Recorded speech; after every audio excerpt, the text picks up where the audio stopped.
खुदावंद यीशु मसीह के अजीम जलाली और पुरफज़ल नाम में तमाम फ़ज़ल टेलीविज़न देखने वाले नाजरीन की खिदमत में बहुत बहुत सलाम अर्ज़ करता हूँ। नाजरीन, मैं आपका होस्ट पादरी ज़बलून दानिश आज फिर एक नए गेस्ट के साथ आपकी खिदमत में हाजिर हूँ। ईमान रखता हूँ कि पिछले जितने भी आप शो देखते हैं, प्रोग्राम देखते हैं फ़ज़ल टेलीविज़न पर, आप हर एक प्रोग्राम से बरकत और इस्तिफ़ादा करते हैं। तो आज भी हम ईमान रखेंगे कि खुदा इस शो के ज़रिए भी आपको बरकत बख्शेगा। तो नाजरीन, आज जो गेस्ट मेरे साथ मौजूद हैं, खुदावंद की खादमा मुबशरे अंजील सिस्टर सुमेरा अलियाब। खुदा ने अपनी बेटी को बड़ी बरक़ात दे रखी हैं और अपने जलाल के लिए मुल्क पाकिस्तान के अंदर इस्तेमाल कर रहा है। तो आज इस खूबसूरत शो में मैंने उनको मदऊ किया है ताकि कलाम की पुरफज़ल और अज़ीम सच्चाइयाँ, अज़ीम बातें आप तक पहुँचा सकें। तो नाजरीन, आज हम बात करेंगे कलीसिया के ताल्लुक़ से।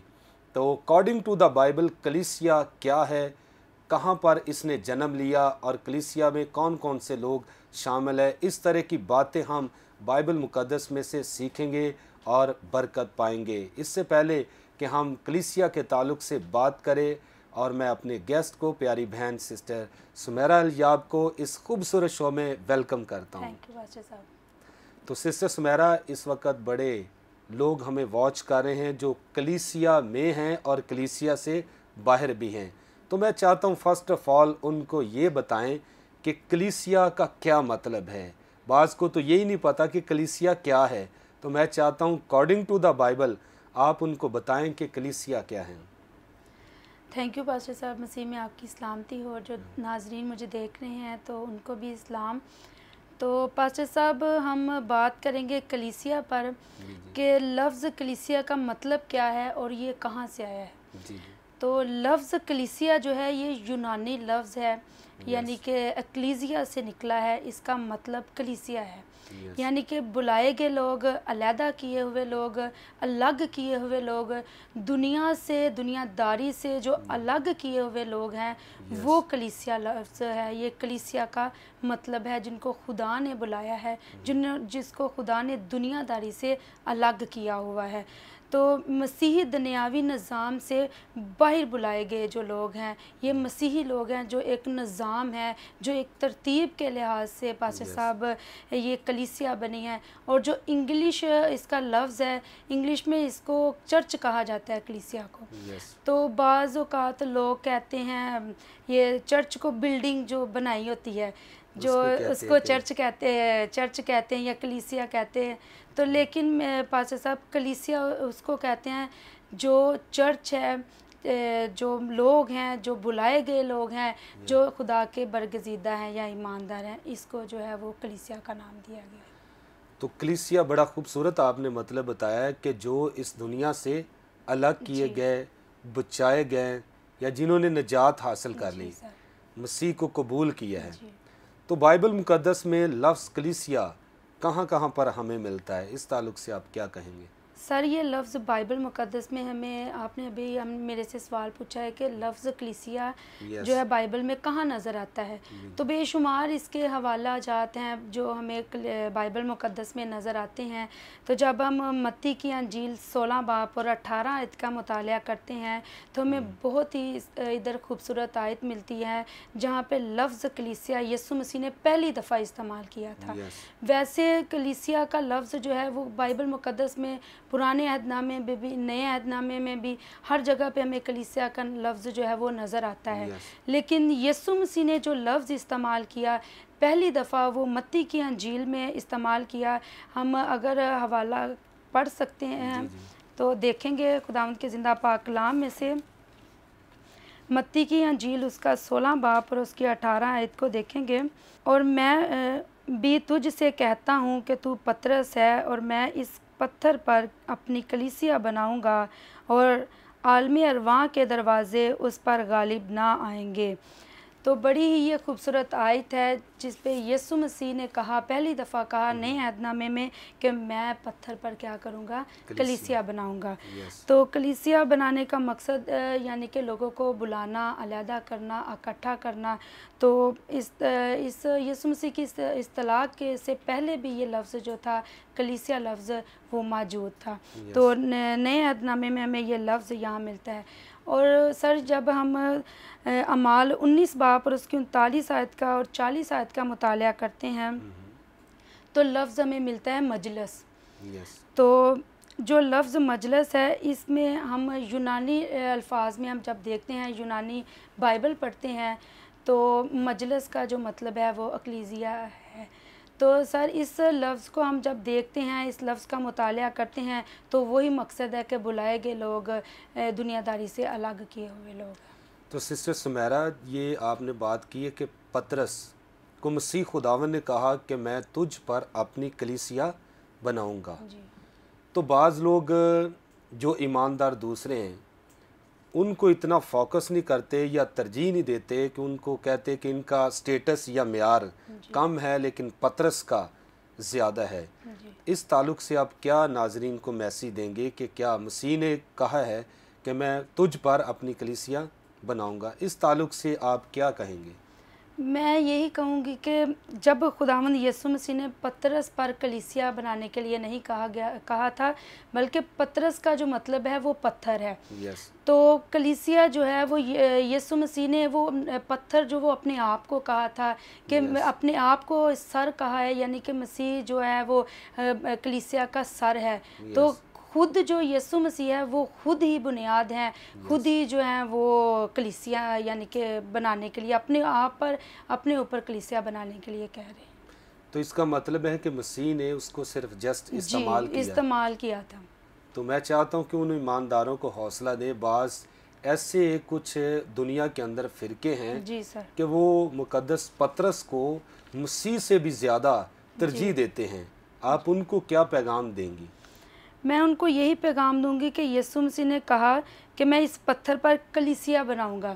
तो अक्सर औकात जो हम खुद लोग इस आयत को गौर से नहीं पढ़ते, या इस आयत को जब पढ़ते हैं तो इसका मुताला करते वक्त कुछ कर जाते हैं। तो किसी सीनियर पास्टर या किसी अपने सीनियर से पूछें, पासबानों से पूछें, तो यही हमें बात मिलेगी। इस आयत पर गौर करने से बात मिलेगी कि यीशु मसीह ने पतरस के जो इकरार था, पतरस के इकरार पर कलीसिया बनाने के लिए कहा था।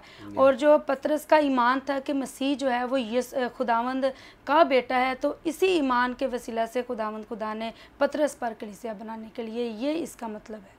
तो कलीसिया का बुनियादी मतलब क्या है, यानी क्या मकसद है, क्या मतलब था कलीसिया का?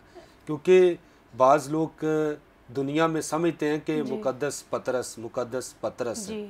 पतरस की तो हम भी इज़्ज़त करते हैं, वो मुकद्दस रसूल है, मसीह का शागिर्द है, हम उसको तरजीह देते हैं, बुज़ुर्ग समझते हैं। तो मैं यही चाहता हूँ कि ये कन्फ्यूजन लोगों के अंदर से निकले कि जो आज का भी शागिर्द है खुदा उसे भी बरकत देता है, उसे भी तरजीह देता है। तो बुनियादी तौर पर कलीसिया की बुनियाद का आगाज़ या कहाँ से ये सिस्टम शुरू हुआ? देखें सर, कलीसिया की जो बुनियाद है वो यीशु मसीह खुद हैं। आमीन। तो हम खुदावंद के ज़िंदा पाक कलाम में से जब हम देखते हैं तो गौर करते हैं, पासबानों से सुनते हैं, अपने लीडर से सुनते हैं, तो जो बुनियाद है वो यीशु मसीह खुद हैं। उसने किसी इंसान पर कोई बुनियाद नहीं रखी, किसी दूसरे शख्स पर कोई बुनियाद नहीं रखी, लेकिन यीशु मसीह जो खुद हैं वो खुद बुनियाद हैं, खुद जो है वो कलीसिया का सर है। Yes, thank you very much sister ji. तो नाजरीन, आप सुन रहे हैं कि कलीसिया असल में मसीह खुदावंद ही बनाता है। पतरस को भी जस्ट उसने इस्तेमाल किया है। उस दौर में पतरस को खुदावंद ने लिया और अपने जलाल के लिए, कलीसिया के लिए इस्तेमाल किया। और आज भी खुदा दुनिया में से ईमानदारों को लेता है और अपने जलाल के लिए इस्तेमाल करता है, और वो कलीसिया क्या कलीसियाएँ बनाते हैं। और जितने पासबान या दुनिया में से जहाँ कहीं से भी हमें वॉच कर रहे हैं, याद रखें जिस तरह खुदा पतरस की इज़्ज़त करता है उसी तरह खुदावंद आपकी भी इज़्ज़त करता है। जिस तरह पतरस को उसने बरकत दी, उसने आपको भी बरकत दी है। वो आज भी अपने जलाल के लिए बड़ी कुदरत के साथ काम करता है और अपने खादमीन को, अपने शागिर्दों को इस्तेमाल करता है। तो सिस्टर सुमेरा, इस कलीसिया का आगाज़ कहाँ से होता हुआ हमें नज़र आता है? इस ताल्लुक़ से आप क्या हमारे नाज़रीन को कहेंगे? सर, इस कलीसिया का जो आगाज़ है वो हमें जब हम अमाल की किताब का मुताला करते हैं 2 बाब और उसकी पहली आयत से देखते हैं तो ईद पेंतिकोस्त का जिक्र आता है। तो देखते हैं कि 120 की जमात को तो जब खुदा का रूह नाज़ल हुआ, पाक रूह नाज़ल हुआ, तो कैसे खुदा के रूह ने काम किया और कलीसिया कायम हुई। तो ये आगाज़ जो है वो उसी दिन से हो चुका था। कलीसिया की जो पैदाइश है वो ईद पेंतिकोस्त के दिन से ही जो इस कलीसिया की जो हो चुकी थी, जो 120 की जमात जमा थी। तो खुदावंद के ज़िंदा पाक कलाम में से भी हम देखते हैं तो जब 120 की जमात थी ये सारी कलीसिया थी। तो सिस्टर सुमेरा, आपने डिफ़ाइन तो बहुत अच्छा किया कि अमाल की किताब में हम देखते हैं कि रूहुल कुद्स नाज़िल हुआ। मैं चाहता हूँ कि आप हवाले के साथ हमारे नाज़रीन को बताएं कि वो हवाला भी पढ़कर सुनाएं जहाँ पर रूहुल कुद्स नाज़िल हुआ है। Thank you sir. सर, जब हम खुदावंद के पाक कलाम में से पढ़ते हैं अमाल 2 बाब और उसकी पहली 4 आयत का मुताला करते हैं, जब ईद पेंतिकोस्त का दिन आया तो वो सब एक जगह जमा थे कि यकायक आसमान से ऐसी आवाज़ आई जैसे ज़ोर की आंधी का सन्नाटा होता है, और इससे सारा घर जहाँ वो बैठे थे गूंज गया, और उन्हें आग के शोला की सी फटती हुई ज़ुबानें दिखाई दी और उनमें से हर एक पर आ ठहरी, और वो सब रूह कुद्स से भर गए और गैर ज़ुबानें बोलने लगे जिस तरह रूह ने उन्हें बोलने की ताकत बख्शी थी। सो खुदा के कलाम के पढ़े, सुने और समझे जाने में खुदावंद की शुक्रगुजारी करते हैं। और हमने इस आयत का मुताला किया तो हमें नज़र आता है कि जहाँ जितने भी लोग थे वो गैर ज़ुबानें बोलने लगे। जब रूह कुद्स नाज़ल हुआ तो ऐसी यानी कि आवाज़ सुनाई दी जैसी ज़ोर की आंधी का। तो जब इस आयत को हमने देखा है तो सब क्या थे, रूह कुद्स से भर गए और गैर ज़ुबानें बोलने लगे। तो यहाँ पे हमें एक कलीसिया नज़र आती है, यहाँ पे हमें एक खुदा के बरगज़ीदा लोग नज़र आते हैं जो खुदा ने अलहदा किए हुए थे, और वो क्या कर रहे थे, दुआ कर रहे थे, उधर जमा थे और खुदावंद की आवाज़ उन्होंने बड़े ज़ोर शोर से सुनी। तो यहाँ से हम सिस्टर सुमेरा कंटिन्यू करेंगे। तो नाज़रीन, आप सुन रहे हैं कि कलीसिया की बुनियाद या आगाज़ कहाँ से हुआ। तो यहाँ पर वक्त हुआ चाहता है एक ब्रेक का, लेंगे एक शॉर्ट ब्रेक और मिलते हैं ब्रेक के बाद।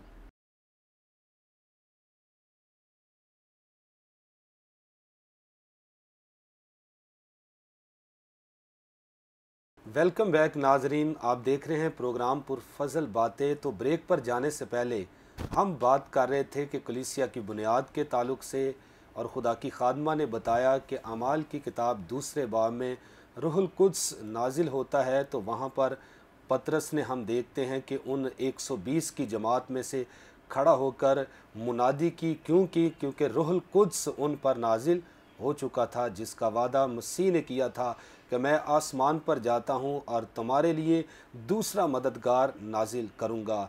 जब रूहुल कुद्स नाजिल हुआ उन्होंने कुव्वत पाई और दिलेरी के साथ, हम देखते हैं पतरस ने खड़े होकर वहाँ पर मुनादी की, और वहाँ पर बेशुमार लोगों ने मसीह खुदावंद को कबूल किया और वो कलीसिया में शामिल हो गए। और आज भी खुदावंद रूहुल कुद्स नाजिल करता है और आज भी लोग कलीसिया में शामिल होते हैं। जो अपने गुनाहों से तौबा करता है, मसीह को कबूल करता है, और वो कलीसिया में शामिल हो जाता है। और आगे मज़ीद बढ़ेंगे। सिस्टर जी, कलीसिया को और किस से तशबीह दी गई है, इस ताल्लुक़ से आप क्या हमारे नाज़रीन को कहेंगे? मैं यही कहूँगी सर कि कलीसिया को जो है वो एक बदन से तशबीह दी गई है। जब हम खुदावंद के कलाम का मुताला करते हैं, पहला करंथियों और उसका 12 बाब और उसकी 12 आयत को देखते हैं तो उस पर उधर लिखा हुआ है कि कलीसिया मसीह का बदन है। तो बदन को जो है वो कलीसिया को है जो वो बदन पे तशबीह दी गई है कि जो कलीसिया है वो मसीह का बदन है। यानी कि जो सर है वो मसीह खुद है, लेकिन जो बदन है, जितने भी बॉडी के अज़ा हैं, यानी कि एक तरतीब के लिहाज से हम देखते हैं तो एक बॉडी के लिहाज से, तो इसी तरह हम देखते हैं कि जो बदन है वो कलीसिया है और जो सर है वो खुद मसीह है। यस। तो नाज़रीन, आपने बड़ी खूबसूरत मिसाल सुनी है कि कलीसिया को बदन से तशबीह दी गई है। तो जो हमारे बदन का हेड है ना, यानी हम जिस तरह हमारा बदन है तो ऊपर सर है और हम देखते यहाँ से नीचे हैं सारी चीज़ें, तो जो हेड है वो मसीह खुदावंद है। और कलीसिया के हम देखते हैं हमारे बदन में जो अज़ा हैं वो कलीसिया है कि हर एक का अपना काम है। एक कलीसिया एक बदन से तशबीह दी गई है, यानी हाथ का काम है वो अपना काम करता है, टांगों का काम है वो अपने काम करती है, कान का काम सुनना है, और हम देखते हैं मुंह का काम बोलना है। इस तरह कलीसिया में मुख्तलिफ लोगों को खिदमात दी जाती है और फिर वो एक बदन बनते हैं। तो यहाँ पर एक और बात मैं कहना चाहता हूँ कि बाइबल मुक़द्दस में लिखा है कि जो कलीसिया के ख़िलाफ़ उठता है, कलीसिया को बर्बाद करना चाहता है, कलीसिया के ख़िलाफ़ साजिश करना चाहता है, कलीसिया मसीह का बदन है, और जो उसको बर्बाद करना चाहता है खुदा उसको बर्बाद कर देगा। और कलाम में लिखा है कि उसके गले में चक्की का पार्ट डालकर इसे समुंदर की तह में फेंक दो, क्योंकि कलीसिया के लिए मसीह ने अपनी जान दी है। यहाँ पर मैं आपको कहना चाहता हूँ कि जो कलीसिया के मुखालिफ हैं वो कलीसिया के कभी मुखालिफ ना हों, क्योंकि कलीसिया को जन्म दिया है और उसने जन्म लिया है वो मसीह यीशु के खून की बदौलत है। और कलीसिया की हमेशा सपोर्ट कीजिए, कलीसिया का हमेशा साथ दीजिए ताकि मसीह का बदन तरक्की करे। जो कलीसिया के ख़िलाफ़ उठते हैं खुदावंद उनके ख़िलाफ़ उठता है। इसलिए कलीसिया के लिए दुआ किया करें और कलीसिया में शामिल होकर खुदावंद के नाम को इज़्ज़त और जलाल दिया करें।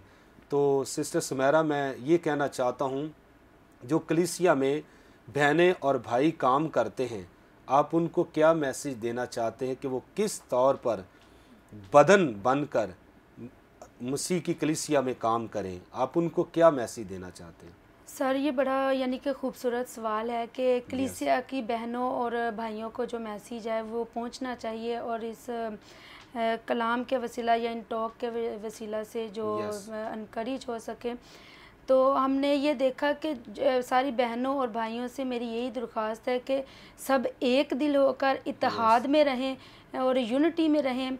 जैसे 120 की जमात को हमने देखा कि वो एक थी और उधर क्या हुआ था, रूह कुदस नाज़ल हुआ।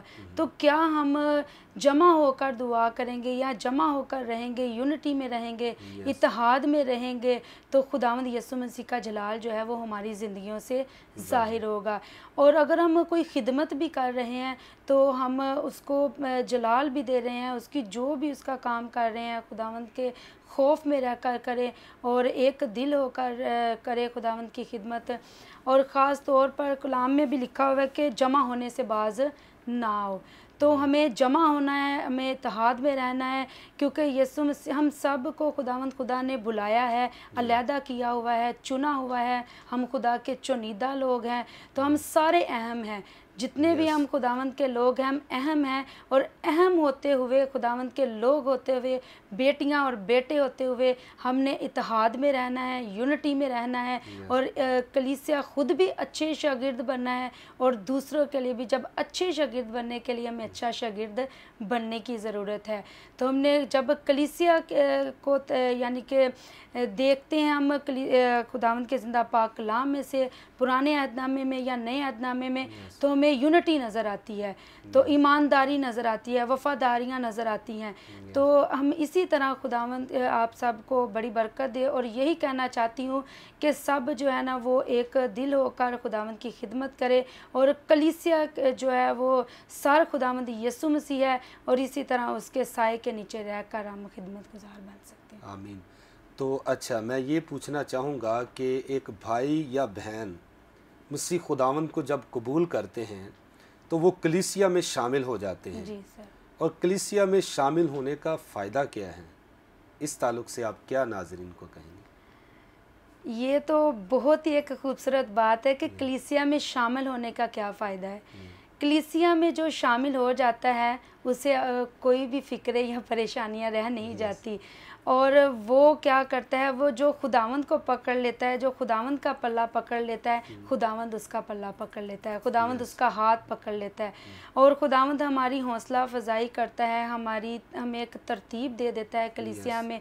और जब हम कलीसिया में आ जाते हैं तो रूहानी तौर पर हम क्या हो जाते हैं, बेदार हो जाते हैं। खुदावंद यीशु मसीह ने भी रूहानी कलीसिया बनाने के लिए कहा था कि मैं रूहानी कलीसिया बनाऊंगा। तो रूह में जो मजबूत हो जाता है, जो खुदावंद की कलीसिया बन जाती है, वो खुदावंद खुदा में आ जाते हैं, तो उसे किसी भी तौर की कोई फ़िक्र या परेशानी की ज़रूरत नहीं होती, वो हमेशा की ज़िंदगी में दाखिल हो जाता है। आमीन।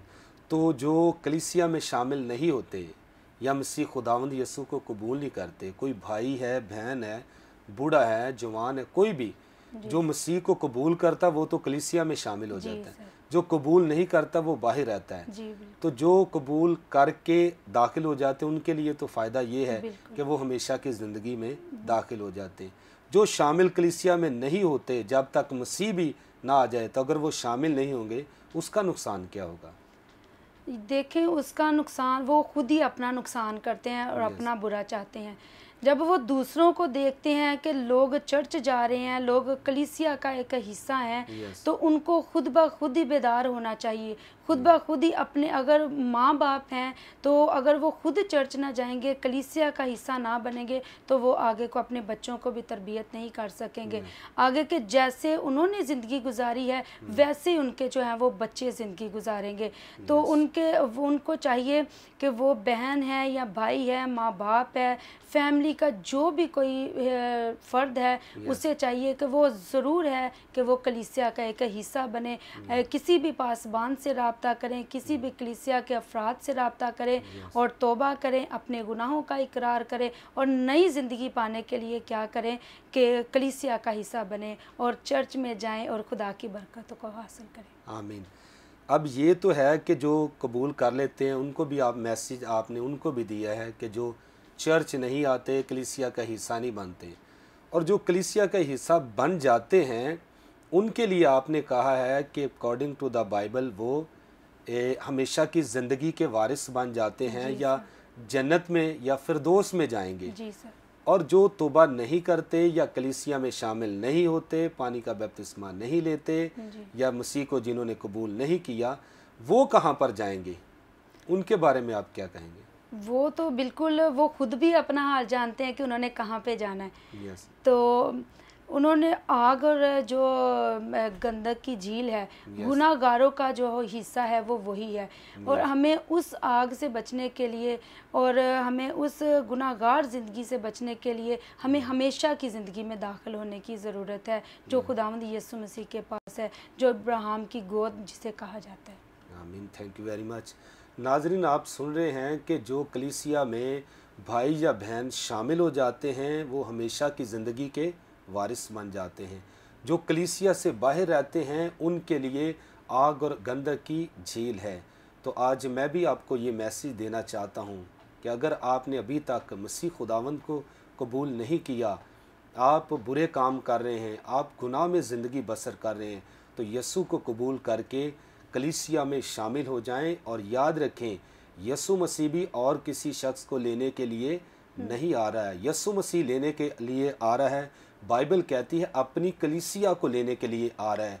ज़मीन पर रहते हुए शायद आप बहुत काम करते हों, अच्छे काम भी करते हों और भी बुरे काम भी करते हों, आप दायकी भी देते हों, अगर आप हदिया दे रहे हैं, आप और कहते कि मैं काम कर रहा हूँ, ऐसे काम नहीं चलेगा। जब तक आपने अपने गुनाहों से तौबा नहीं की, मसीह को कबूल नहीं किया, उसके साथ वक्त नहीं गुजारते, तो यीशु मसीह कलीसिया को लेने के लिए आ रहा है। आप नामी मसीही तो हो सकते हैं, नाम की कलीसिया के फ़र्द तो हो सकते हैं, लेकिन असल में मसीह उनको लेने के लिए आ रहा है जिनके जामे बरे के खून से धुले हुए हैं और वो कलीसिया में, असल कलीसिया में शामिल हैं, जिन्होंने हकीकत में मसीह खुदावंद को कबूल किया हुआ है।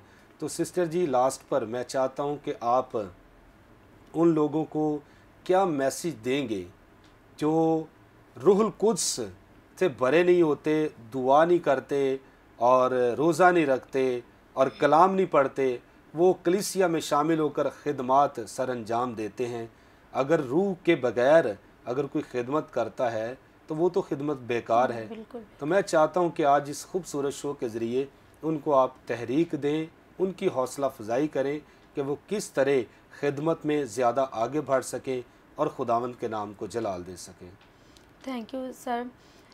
सर मैं यही लोगों को मैसेज देना चाहती हूँ कि जो पाक रूह से खाली हैं, तो पाक रूह के बगैर हम कोई भी खिदमत नहीं कर सकते। पाक रूह के बगैर हम अक्सर औकात कई लोग करते भी हैं खिदमत, हर एक काम भी कर रहे होते हैं, चर्चिज़ में भी बाहर भी बड़ी खिदमत कर रहे होते हैं, तो देखने में भी ऐसे लगता है कि जैसे बड़े खिदमत गुजार हैं या बड़ी खिदमत कर रहे हैं, लेकिन उनकी ज़िंदगियों में पाक रूह की जो क़ुव्वत है, पाक रूह का जो ज़ोर है वो नज़र नहीं आता।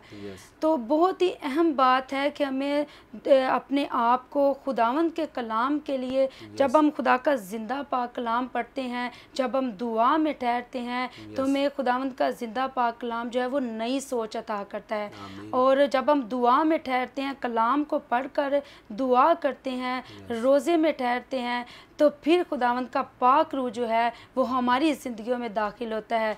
अक्सर औकात हम खुद से ही बड़े काम कर रहे होते हैं, खुदा को भी नहीं पूछा होता और हमने बड़ी खिदमत की एक तरतीब बनाई होती है, लेकिन नहीं, हमने एक कलीसिया का फ़र्द होते हुए, एक पासबान होते हुए, या जो भी आप खिदमत कर रहे हैं, आपने डायरेक्ट खुदा से रब्ता करना है, खुदा से पूछना है अपनी सारी इबादत की तरतीब को, अपने सारे उठने बैठने रहने सहने की तरतीब को हमने खुदावंद यीशु मसीह से पूछना है, जो पाक रूह हमारा अच्छा मददगार है, उसके बगैर हमारा कोई मददगार नहीं है, कोई हमें अच्छी सलाह नहीं दे सकता, कोई हमें अच्छी तरतीब नहीं अता कर सकता। Thank you very much. तो नाजरीन, लास्ट पर मैं भी आपको यही कहना चाहता हूँ, सिस्टर सुमेरा की बात को आगे बढ़ाना चाहता हूँ कि रूहुल कुद्स के बगैर खिदमत बेफ़ायदा है। जब रूहुल कुद्स किसी पर नाजिल हो जाता है तो उसके अंदर क़ुव्वत आ जाती है, ताकत आ जाती है। तो हम देखते हैं कि अमाल की किताब में 120 की जमात बाला खाना के अंदर दुआ कर रहे थे और वो डरे हुए थे, सहमे हुए थे, खौफज़दा थे, सियासी खौफ था, हुकूमत का खौफ था, लीडरों का खौफ था, लेकिन जब पाक रूह उन पर नाजिल हुआ तो वो दिलेरी के साथ बाला खाना से निकले और उनमें से पतरस ने दिलेर होकर वहाँ पर लोगों के साथ कलाम किया कि ए यहूदियों, जिस यसु नासरी को तुमने मसलूब किया, खुदा बाप ने उसको मुर्दों में से ज़िंदा किया और हम उसके गवाह हैं। अगर आप भी मसीह के गवाह बनना चाहते हैं तो यसु मसीह को कबूल कीजिए और रूहुल कुद्स को अपनी ज़िंदगी में दावत दीजिए। रूह के बगैर ज़िंदगी बेफ़ायदा है। तो नाजरीन, यहाँ पर वक्त ख़त्म हुआ चाहता है, लेंगे आपसे इजाज़त, फिर मिलेंगे नए गेस्ट के साथ, नए प्रोग्राम के साथ, कलाम की नई और ख़ूबसूरत पुरफज़ल बातों के साथ। God bless you all. Pakistan जिंदाबाद।